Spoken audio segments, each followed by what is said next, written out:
की तुम्ही ख्रिस्तात कोण आहात, तर मग तुम्ही भयग्रस्त राहू नका, असं काही करण्यास घाबरू नका जे कधी केलं नाही. मी असं नाही म्हणणार मूर्खपणाच्या गोष्टी करा, पण जर तुम्हाला जाणवतंय की परमेश्वर इच्छितो तुम्ही काहीतरी करावं, तर अपयशाचं भय तुम्हाला त्याचा प्रयत्न करण्यापासून रोखू नये. दैहिकतेवर भरोसा ठेवू नका. लोक तुमच्या बाबतीत काय विचार करतात किंवा तुमच्या बाबतीत काय बोलतात, किंवा तुम्ही कुणाला ओळखता ओळखत नाही, तुमच्या शिक्षणाच्या स्तरावर नव्हे, तुमच्या काय मालकीचं आहे, तुम्ही कुठे राहता किंवा तुमचा पत्ता काय आहे, तुम्ही कुठली गाडी वापरता, तुमच्या कपड्यांवरचं लेबल कुठल्या ब्रँडचं आहे. ख्रिस्तावर तुमचा विश्वास ठेवा, कारण त्याच्यामध्ये आपण समान आहोत. मग स्त्री आणि पुरुष हा भेद नाही, यहुदी आणि हेल्लेणी असा भेद नाही, गुलाम किंवा स्वतंत्र असा भेद नाही. आपल्यातली विभाजन करणारी भिंत त्याने पाडून टाकली आणि आपण सगळे त्याच्यामध्ये एक झालो आहोत. एखादी व्यक्ती दुसऱ्यापेक्षा उत्तम नाही. जे ते करू शकतात त्यांना ठाऊक आहे ते आपल्यालाही असू शकतं. जे आपण करू शकतो ते देवाकडून येतं, जे करू शकत नाही त्यासाठी देवावर विश्वास ठेवा. बघा, आपलं सगळं काही त्याच्यामध्ये आणि त्याच्याशिवाय आपण काही नाही आहोत. जेव्हा माझी ओळख हिरावली गेली होती, सैतानाला खरं तर तेच हवं असतं. माझ्या वडिलांकडून शोषण झालं, माझं लैंगिक शोषण झालं. आणि तुम्ही माझी कहाणी ऐकली आहे किंवा तुमची अशीच कहाणी असेल, अगदी अशीच नाही पण त्या प्रकारचीच असेल. शाळेत तुमची टिंगल केली गेली असेल, तुम्ही शिकण्यात असमर्थ असाल, काहीही असेल, कुणास ठाऊक. पण सैतान मात्र प्रत्येकासाठी व्यवस्था करतो की त्यांनी दुःखी व्हावं. आणि म्हणूनच अगदी थोडीच परिपूर्ण कुटुंब आहेत, अगदी एखादे जे या प्रकारे पाहतील. कधी कधी बंद दारामागे त्यांचे स्वतःचं सदोष प्रयोजन असतं. तर माझं शोषण झालं होतं, मी सतत किंचाळायचे, टाहो फोडायचे, मी हताश ढासळलेली अशी होते. आणि मी किशोरवयीन असताना मला शारीरिक समस्या सुरू झाल्या, मी त्या दबावाखाली होते. माझे वडील शिवीगाळ करायचे, क्रूर कर्दनकाळ होते. त्यांना आनंदी राहायला आवडायचंच नाही आणि त्यांचा मूड आज किंवा उद्या कसा असेल माहीत नसायचं. मी देवाची ऋणी आहे की त्याने मला स्थिर असा पती दिला. स्थिरता ही खरंच अद्भुत गोष्ट आहे जेव्हा तुमच्यात संतुलन असतं आणि तुम्ही एकसमान असता. ते महत्वाचं आहे. हीच ती येशूची एक गोष्ट जी आपल्याला आवडते, नेहमीच एकसारखं असणं. मला प्रेमाचा अभाव जाणवायचा, मला कुठली आपुलकी जिव्हाळा जाणवायचा नाही, मला ते मिळतही नव्हतं, स्वीकार केलेलं जाणवायचं नाही. आणि मी सामान्य असं वाटायचं नाही. मी भयात पूर्णतः शर्मेने स्वतःला लपवत दोष आणि सगळ्या प्रकारच्या अपराधीपणात जगायचे. पण देव योसेफाचे भाऊ नेहमीच त्याचा तिरस्कार करायचे, पण देव. आमेन. एक सांगू, मला परवा नाही जगाने तुमच्या बाबतीत काय केलंय ते. त्यांनी काहीही केलं असलं तरी देव त्यावर स्वार होऊन तुमच्यासाठी काही करू शकतो. यशया 61 पहिली 3 वचनं खूप सुरेख आहेत आणि ती आपल्या जीवनात आरोग्य आणतात जर आपण त्यावर विश्वास ठेवला तर. येशूची भविष्यवाणी करीत बायबल सांगतं, प्रभू परमेश्वराचा आत्मा मजवर आला आहे, कारण दिनास शुभवृत्त सांगण्यास परमेश्वराने मला अभिषेक केला आहे. भग्नहृदयी जनास पट्टी बांधावी, धरून नेलेल्यास मुक्तता आणि बंदिवानास बंधमोचन विदित करावे. परमेश्वर केवळ तुमच्या आत्म्यातच उत्सुक नाही, त्याला तुमच्या जीवातही कार्य करायचंय. त्याला तुमच्या मनालाही स्वास्थ्य द्यायचं आहे, त्याला तुमच्या भावनांना स्वास्थ्य द्यायचंय. त्याला हवंय तुम्ही स्वतःबद्दल चांगला विचार करावा, तुमच्यात नाही तर त्याच्यामध्ये. त्याला तुमच्या आर्थिक बाबी सुधारायच्या आहेत, त्याला हवंय तुमचे नातेसंबंध चांगले असावेत. भग्नहृदयी जनास पट्टी बांधावी, धरून नेलेल्यास मुक्तता व बंदिवानांस बंधमोचन विदित करावे. बघा, तुमच्या तुरुंगाची दारं खरोखर उघडली आहेत. अगदी असंही सांगितलं नाही की तो तुरुंगाची दारं उघडायला आलाय, तो आलाय, घोषणा केली आहे त्याने. आणि कुठल्याही बंदिवासात तुम्ही राहत असाल, मी तुम्हाला सांगते ते उघडलं गेलंय. तुम्हा सगळ्यांना आज बाहेर पडायचंय. तुम्हाला माफ करण्यात आलंय. तुम्ही दोष, अपराधीपणा आणि लाजीरवाणेपणातनं मुक्त झाला आहात. तुम्ही व्यसन आणि बंधनातून मुक्त झाले आहात. त्यासाठी येशूच्या रक्ताने त्याचं मोल चुकवलंय. तुम्हाला सगळ्यांना त्यावर विश्वास ठेवायचा, विश्वास ठेवायचा, विश्वास ठेवायचा, विश्वास ठेवायचा आहे. आणि म्हणायचंय, विश्वास ठेवायचाय, म्हणायचंय. आणि अचानक तुमच्या असं लक्षात येईल की अरे, मला मिळालंय.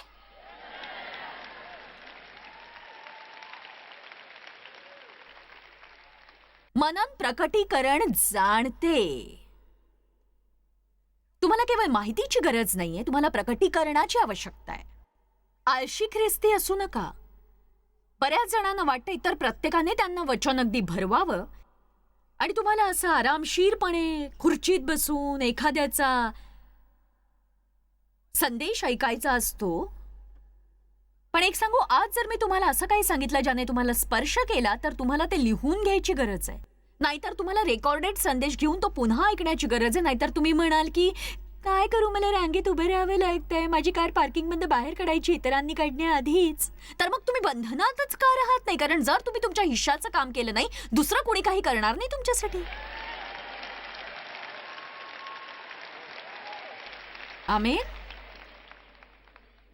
तुम्हाला मनन करायचं आहे. जेव्हा तुम्ही देववचनांवर रात्रंदिवस मनन करता, तेव्हा ते तुमच्यासाठी वास्तव बनतं. देवाच्या प्रेमाविषयी मला माहित नाही, मी त्याविषयी बोलू शकते, पण मला ठाऊक नाही ते माझ्यासाठी काय करतं. काही योग्य घडत नाही तेव्हा मला वाटतं, प्रभू तू माझ्यावर प्रेम करत नाहीस का?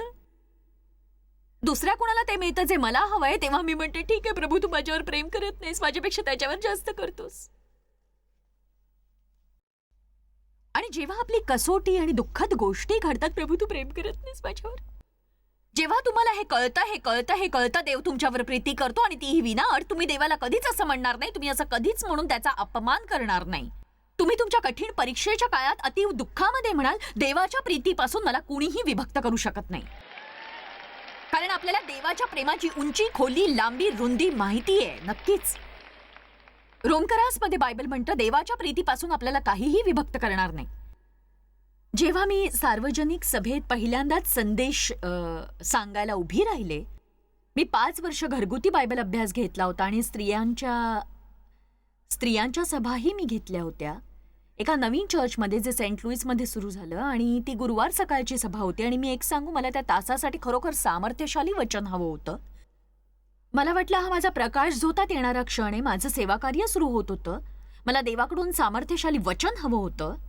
मी देवाला म्हटलं की काय सांगू. तो म्हणाला, तू माझ्या लोकांना सांगावंस मी त्यांच्यावर प्रेम करतो. आणि मी विचार केला, येशू माझ्यावर प्रेम करतो हे मला माहितीये, बायबल असंच सांगतं.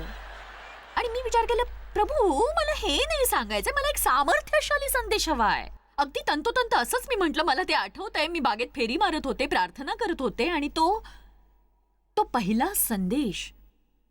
आणि मला आठवतंय, मला प्रभू म्हणाला, नाही जॉयस, माझ्या लोकांना ठाऊक नाही मी त्यांच्यावर प्रेम करतो. जर त्यांना ठाऊक असतं तर ते वागतात तसे वागले नसते. पूर्ण प्रीती भीती घालवून देते. आपल्याला पूर्ण प्रकटीकरण नसतं की देव आपल्यावर किती प्रीती करतो आणि तो आपल्या बरोबर असतो. जर आपण भीतीच्या अंमलाखाली राहत असू तर आत्ता कदाचित तुम्हाला भीती वाटेल, आपल्या सगळ्यांना भीती वाटू शकते, पण तुम्ही गुडघे टेकता कामा नये. त्या भीतीपुढे महान प्रभू तुमच्या सोबत आहे. तुम्हाला कदाचित भीती वाटेल, पण याचा अर्थ असा नाही की तुम्ही घाबरून जावं. तुम्हाला काय वाटतं आणि तुम्ही कोण आहात यात फरक आहे.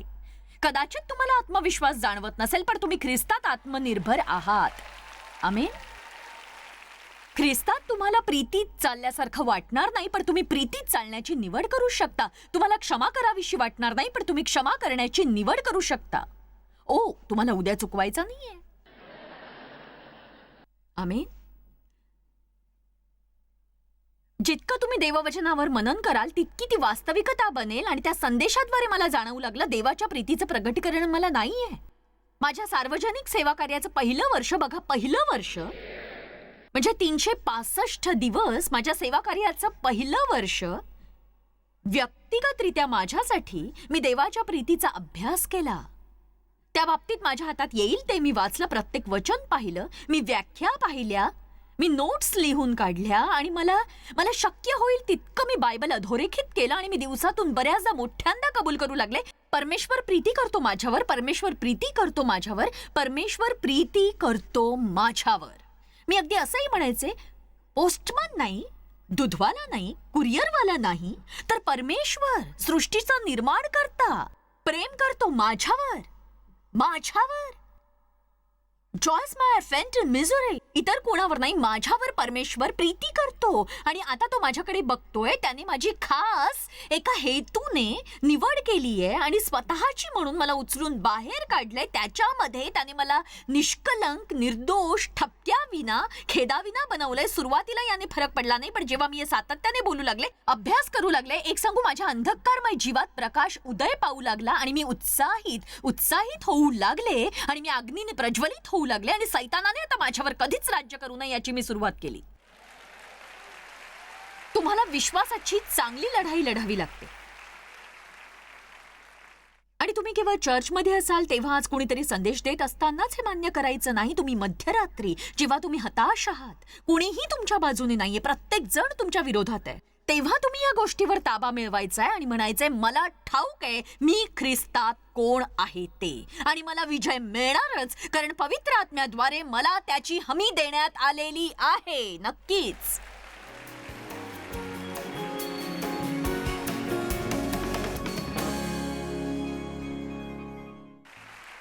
मला ती हमी आवडते. मला खात्री देण्यात आली आहे की मी ते बनेन जे येशू म्हणतो मी बनेन, आणि माझ्याकडे ते असेल जे तो म्हणतो माझ्याकडे असू शकतं ते.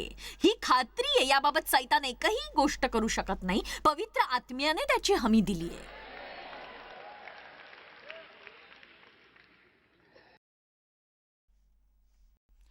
तो आम्हाला राखेतूनही सौंदर्य देतो,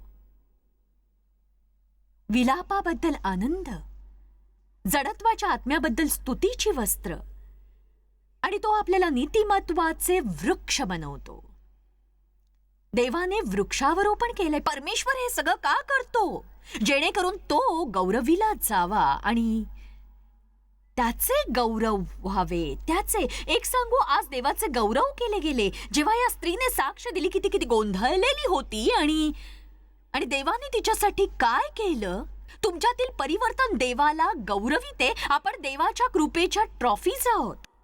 आपण स्वर्गामध्ये देवाच्या ट्रॉफिकेस मधील ट्रॉफीज आहोत. त्याने तुमच्यात काय कार्य केलंय ते पहा.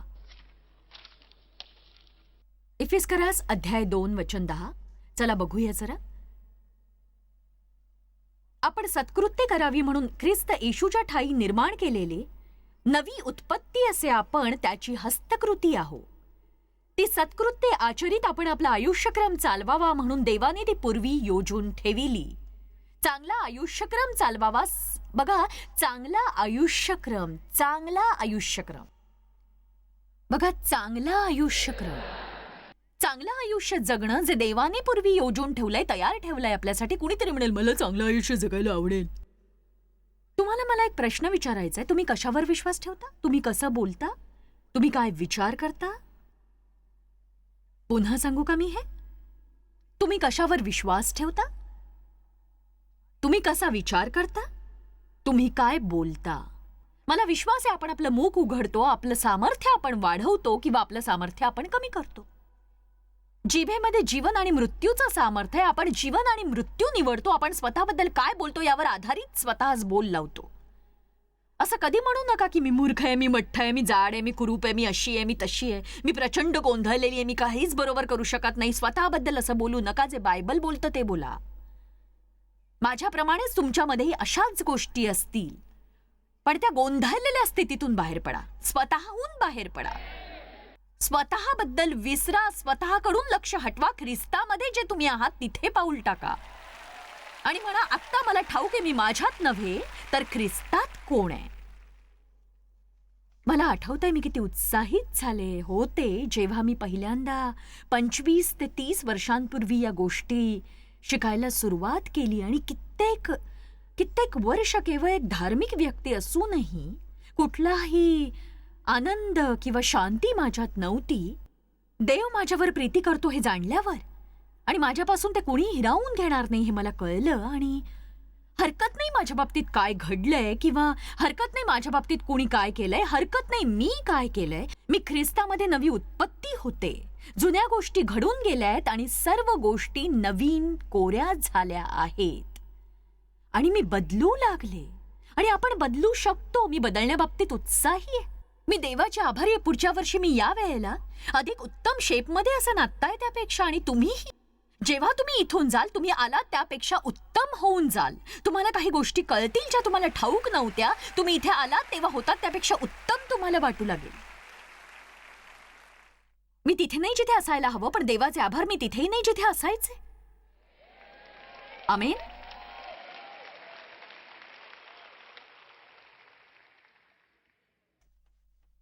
जगामध्ये आपल्याला निश्चितार्थाने परिचयाचं संकट असतं. असं म्हटलं जातं की मानसिक सामाजिक प्रकारची स्थितीभानरहितता आणि भूमिकेचा संभ्रम असतो जगामध्ये. जर लोकांना ठाऊक नसेल की ते कोण आहेत, त्यांना परिचयाची समस्या असेल, ती विकसित करते तीव्र मतभेदाचा दबाव आणि अपेक्षा, निर्माण करते स्थितीभानरहितता आणि भूमिकेचा संभ्रम. आपल्याला ठाऊक आहे आजकाल आपल्यात ते आहे. लोकांना समजत नाहीये की ते कोण आहेत, ते काय आहेत, किंवा ते इथे का आहेत.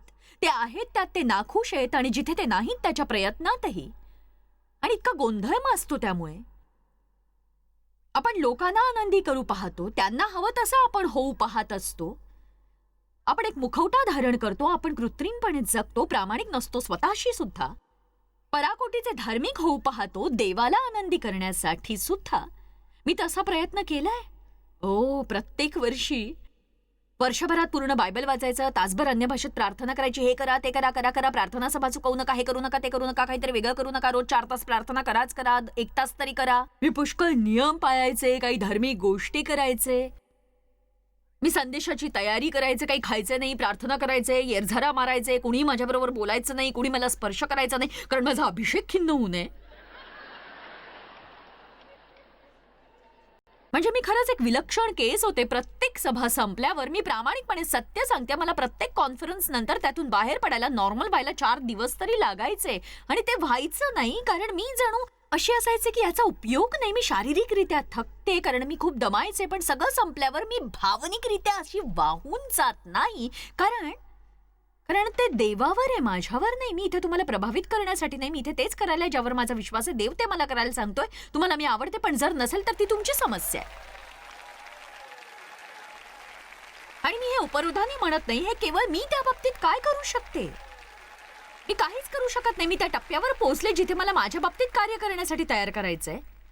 म्हणजे माझा आवाज मी मधुर बनवण्याचा प्रयत्न केला, चेहऱ्याने मी आक्रमक वाटू नये असाही मी खूप प्रयत्न केला. देवाला मी म्हटलं काही चांगले संदेश तुम्हाला दे, जिथे कुठे मी जाते तिथे सगळ्यांना सगळंच मी का सांगावं. पण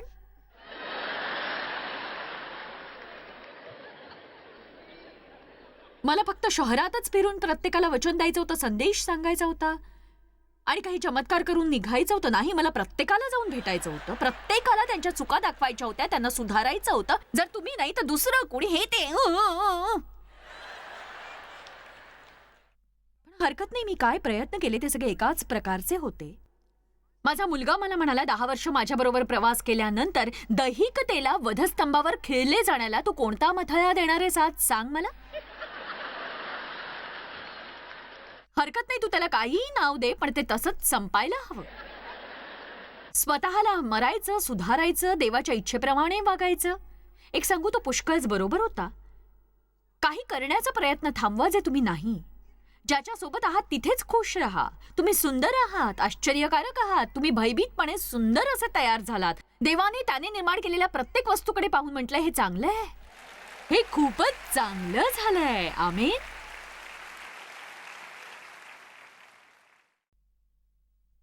परिपूर्ण होण्याचा प्रयत्न थांबवा. जर तुमच्याकडे पाठांतराची देणगी नाही तर इतर कोणी बायबलमधली पाठांतर करतंय म्हणून तुम्ही करणं थांबवा. खरंच. अजून एक गोष्ट जी मला सांगायला आवडेल आणि ती मी पुष्कळदा सांगितलीये, पण मला ती परत सांगायची आहे. ही एका सभेतली तिथल्या एका बहिणीला पाठांतराचं दान होतं आणि मी बोलण्याआधी त्यांनी तिला बोलावलं आणि ती संपूर्ण स्तोत्र तिने म्हटलं आणि ते खूप छाप पाडणारं होतं, पण तरी थोड्याशाच टाळ्या वाजल्या. मला कळलं की लोक उत्साहित का नाहीयेत. मला ते अगदी नक्की कळलं, कारण मी जाणून होते की तिने जे करून दाखवलं ते त्यांना घाबरवणारं होतं. बघा, जर आपण ख्रिस्तात कोण आहोत हे आपल्याला ठाऊक नसेल, इतरांचं दानही आपण बघू शकत नाही, कारण आपण व्यस्त होतो आश्चर्य करण्यात आपलं काय चुकतंय आणि आपण ते का करू शकत नाही. मी गिटार शिकायचा प्रयत्न केला कारण माझी शेजारीण जी अगदी माझ्या शेजारीच राहायची ती आर्ट्स अँड क्राफ्ट्स वाली होती आणि ती गिटार वाजवायची आणि गाणंही गायची. म्हणून मग मी गिटार घेतली आणि कशी वाजवायची शिकायला लागले. गाणं तर जमतच नव्हतं कारण जी कॉर्ड मी वाजवत होते ती कुणीही ओळखू शकत नव्हतं अजिबात. आणि माझी माझी बोट अशी बुटकी आहेत, नखांमुळे ती जरा मोठी दिसतात पण ती बुटकी आहेत. आणि मग मी गिटारवर बोटं फिरवू शकत नव्हते. म्हणजे गिटार आणि माझं गाणं अपयशी ठरलं आणि हे माझं दुसरं अपयश होतं. मी काही मठ्ठ नव्हते. माझ्या वर्गाची मी मॉनिटर होते. जरा इंग्लिशचा घोळ होता, गाण्याची समस्या होती, मला सारेगम पदनिसाची काही काळजी नव्हती, तशीच नाम सर्वनाम क्रियापद यांचीही पर्वा नव्हती. मला फक्त व्यवहारापुरतं बोलायचं होतं. आमेन. तुम्ही दुसऱ्यांच्या दानाचं कौतुक करू शकत नाही कारण ते कसे आहेत हे कळण्यातच तुम्ही व्यस्त होता. आणि जेव्हा दुसरे कोणी कोण आहेत हे शोधण्यात तुम्ही व्यग्र होता, तुम्ही स्वतः पूर्णतः स्वतःचे राहत नाही. तुम्ही ख्रिस्तात अद्भुत आहात. जे इतर कुणी करू शकत नाही असं काही तुम्ही करू शकता. तुम्हाला इतर कुणासारखं असण्याची गरज नाहीये किंवा दिसण्याची. मला माहितीये पुष्कळ जण विचार करतील, मित्र कधीच कोणतं स्तोत्र केलं नव्हतं पाठ. तर मी तिच्या मागोमाग उठले आणि विचार केला, मी हे नीट हाताळते आता. मी म्हटलं आपल्या बहिणीची देणगी खरंच छान होती, पण एक सांगू का, माझे एक स्तोत्रही धड पाठ होत नाही हो अजिबात. आणि मला इतक्या टाळ्या मिळाल्यास खरंच माझ्या अपात्रतेमुळे ते खुश झाले. तुम्हाला गंमत वाटेल, तुम्ही लोकांना स्वतःच्या प्रेमात पाडू शकता जरासं नम्र राहून आणि जे तुम्हाला जमत नाही करायला अशा गोष्टी त्यांना सांगून. चला आता. सैतान आत्मविश्वासू लोकांचा द्वेष करतो. एक सांगू, येशू आत्मविश्वासू होता आणि हो, त्यांनी त्याला ईश्वर निंदेसाठी दोषी ठरवलं. धार्मिक लोक त्याच्या विरोधात होते आणि सैतान धार्मिक लोकांद्वारे कार्य करत होता. कारण लपण्यासाठी सैतानाला दुसरी चांगली जागा मिळत नाही धर्माशिवाय. आमेन.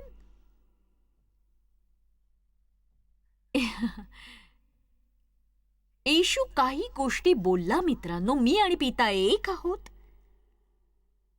मी पित्याला ओळखतो आणि पिता मला ओळखतो.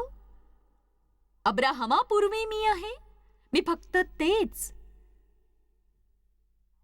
करतो जे पित्याला करताना पाहतो. मी तेच बोलतो जे माझा पिता बोलतो. मी कोठून आलो हे मला ठाऊक आहे. मला माहिती आहे कशासाठी मला पाठवण्यात आलेलं आहे. मला बघा, मी वचनांकडे घेऊन जायची माझी योजना होती. आता माझ्याकडे वेळ नाहीये, पण त्याच्यावर धार्मिक निंदा केल्याचा आरोप ठेवणं हास्यास्पद होतं आणि त्याच्या मागे भयानक प्रकारे ते लागले. बघा, केवळ सैतान आत्मविश्वासू लोकांचा द्वेष करतो म्हणून. माझ्या बाबतीत खूप घाणेरडे आणि कोत्या मनोवृत्तीचे लेख लिहिले गेले आहेत. एका लेखाचं शीर्षक होतं, जॉयस मायर फक्त स्वतःवरच प्रेम करते.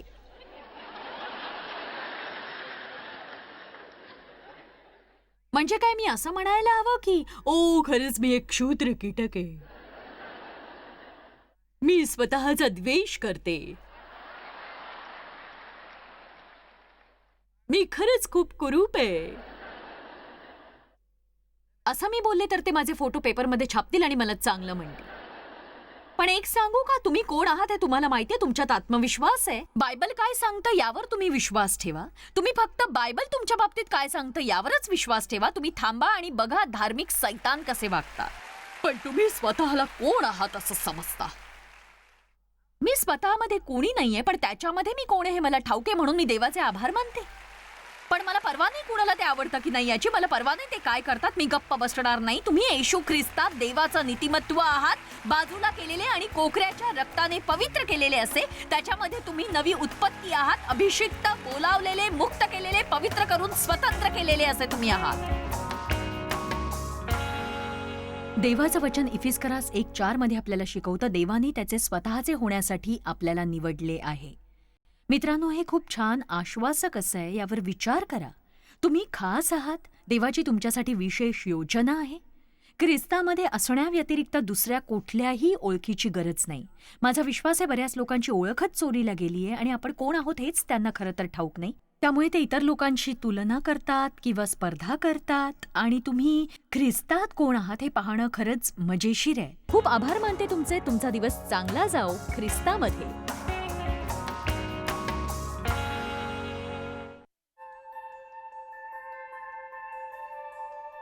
आम्ही तुमची प्रशंसा करतो. जगभरामध्ये हे सेवा कार्य शक्य करण्यासाठी आम्ही आमचे मित्र आणि भागीदार यांचे आभारी आहोत. एकत्रपणे आम्ही भुकेलेला अन्न पुरवितो, गरिबांना वस्त्र पुरवितो आणि राष्ट्रांना सुवार्ता सादर करतो. कृपया आमच्याशी संपर्क साधा किंवा भेट द्या tmmindia.org वर. आजच तुमच्या प्रार्थना विनंत्या सादर करा. आमच्या इतर साधनांची माहिती मिळवा, जॉयच्या सभेचे वेळापत्रक पहा आणि आमच्या बरोबर सहभागी व्हा. आम्ही येशूची प्रीती जगभरात वाटतो. दाखवण्यात आलेला कार्यक्रम जॉयस बार मिनिस्ट्रीचे मित्र व भागीदार यांच्याद्वारे केला आहे.